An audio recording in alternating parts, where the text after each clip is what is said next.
Bismillahirrahmanirrahim. Sahabat ikhwan dan akhwat yang dirahmati Allah Subhanahu wa taala, kita melanjutkan pembahasan. Kali ini insyaallah kita akan membahas tentang perlunya ikhlas untuk menikah. Ketahuilah bahwasanya kita melaksanakan pernikahan ketika salah seorang melakukan ijab kabul, seperti aku terima nikahnya anak kandung Bapak Fatimah dengan maharnya seperangkat alat sholat misalnya tunai, sama saja detik itu dia menentukan 10 tahun mendatang atau 5 tahun mendatang kondisi kehidupan dia. Atau kalau seandainya Allah satukan mereka berdua sampai 30 tahun, maka detik itu dia menentukan bagaimana nasibnya untuk 30 tahun mendatang. Maka dari itu, agar Allah Subhanahu wa taala memberikan keridhaan, bahkan dengan keridhaan Allah itu kita menjadi suami dan istri yang bahagia, ada satu pesan yang sangat mulia dari Rasulullah SAW, di mana beliau berpesan kepada calon suami dan calon istri. Kata beliau dalam sebuah hadis yang sahih yang diriwayatkan oleh Bukhari dan Muslim, innamal a'malu binniyat wa innama likulli imri'in ma nawa, faman kanat hijratuhu ila Allahi wa rasulih fa hijratuhu ila Allahi wa rasulih, wa man kanat hijratuhu di dunya yusibuha imratin ka hijratuhu ila ma hajara ilaih. Artinya, sahabat ikhwan dan akhwat yang dirahmati Allah, hanya sesungguhnya kata Rasulullah, setiap amalan seseorang itu adalah dengan niat. Wa innama likulli imri'in ma nawa, dan hanya sesungguhnya hasil dari amalan seseorang itu adalah tergantung kepada apa yang dia niatkan. Pada potongan hadis ini, Rasulullah memulai dengan kata innama. Dalam bahasa Arab, innama ini adalah huruf lil hasor, itu untuk pembatasan. Fungsinya adalah menetapkan hukum yang ada di dalam hadis dan menafikan hukum yang di luar hadis. Lalu hukum apa yang ditetapkan dalam hadis ini? Hukum yang ditetapkan itu adalah setiap amalan yang kita lakukan itu adalah dengan niat. Nah, kita mulai dengan niat, kita laksanakan dengan niat. Maka pernikahan, kalau seandainya kita berikan contoh, maka pernikahan itu dimulai dengan niat. Wa inna malikul imri'in ma nawa. Dan pada potongan hadis yang kedua, Rasul juga mengatakan hasil dari amalan yang kita lakukan tergantung kepada apa yang kita niatkan.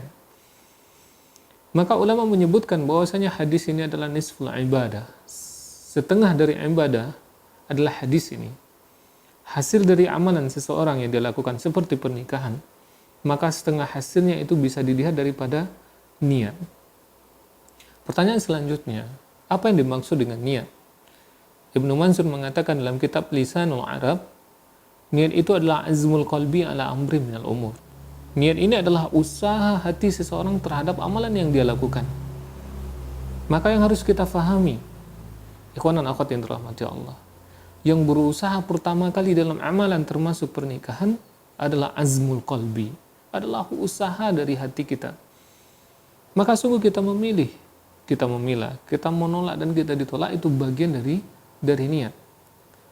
Boleh saja mungkin kita menetapkan di dalam hati kita, apabila kita ingin untuk menikah, kita tetapkan kriteria A dan B, lalu kita tolak wanita atau tolak pria karena tidak sesuai dengan A dan B. Nah, itulah sebenarnya dalam proses kita berniat. Maka dari itu, hasil dari amalan pernikahan itu memang tergantung kepada proses niat kita.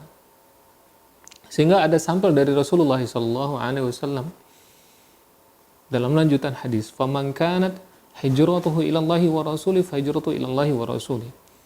Siapa yang hijrahnya, kata Rasulullah, niatnya hanya karena Allah dan mengikuti perintah Rasulullah atau mengikuti Rasulullah SAW, fa hijratuhu ilallahi wa rasulih, maka hasil hijrahnya adalah kepada Allah dan kepada Rasul, mendapatkan ridha Allah dan mendapatkan ridha Rasulnya.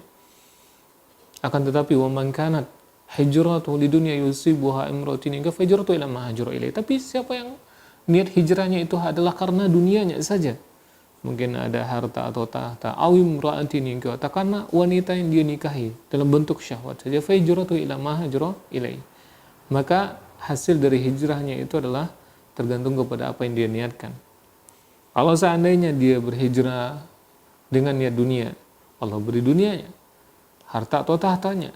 Kalau seandainya dia hanya hijrah dengan niat, berhijrah hanya dengan niat karena syahwat atau hawa nafsunya saja, seperti menikahi wanita, maka cukuplah itu yang menjadi hasil dalam hijrahnya.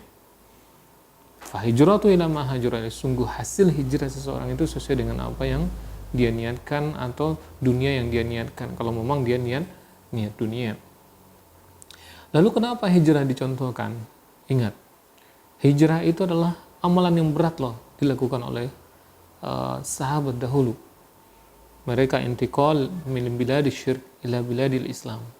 Mereka pindah dari negeri yang syirik, Mekah, ya, lalu pindah ke negeri Islam atau negeri yang penuh dengan keimanan seperti di Madinah. Berapa hari mereka berhijrah? Sampai belasan hari mereka berhijrah.